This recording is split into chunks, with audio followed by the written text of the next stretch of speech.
আমার R15 version 3 এই বাইকটির জন্য আমি ইঞ্জিন অয়েল অর্ডার করেছিলাম অ্যামাজন থেকে। মোটুল 10W40 7100। এই ইঞ্জিন অয়েলটি দোকানে কিনে পাওয়া যায়নি, তাই আমি অর্ডার করেছিলাম অ্যামাজন থেকে। তো আজকে আমার অর্ডারটি এসছে, তো এটিকে আমি আজকে আনবক্সিং করে দেখাবো যে এর ভিতরে সব ঠিকঠাক আছে কিনা। তো চলো এখন আনবক্সিং করা যাক। চলে আসুন, আজকে আমি আমার এই প্রথমেই আমি আনবক্সিং করব আমার যেটা অয়েল ফিল্টার রয়েছে ইয়ামাহার অরিজিনাল।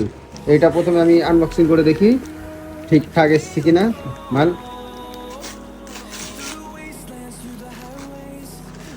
এই যে এখানে, হ্যাঁ এখানে আমার অয়েল ফিল্টার এবং এখানে একটা কিছু কাগজ রয়েছে, কাগজগুলো পরে দেখা যাবে।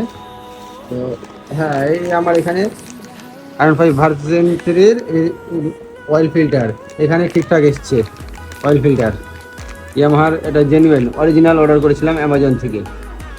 তো আর এবার আমি ইঞ্জিন অয়েলটা আনবক্সিং করে দেখি এটা মোটুলের ঠিক আসছে কিনা। ইঞ্জিন অয়েল এখন আনবক্সিং করছি আমি।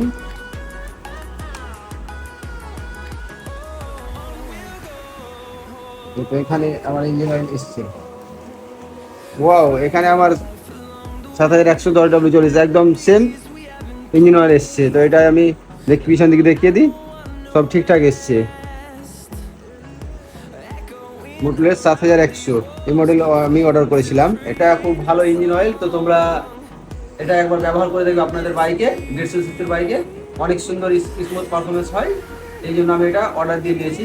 আর এটা দোকান থেকে খুব কম কম পাওয়া যায়, তারা রাখে না। আমার ইঞ্জিন অয়েলটার দাম লেগেছে প্রায় 806 টাকা, এবং এটার দাম হচ্ছে, অয়েল ফিল্টারের দাম হচ্ছে 264 টাকা।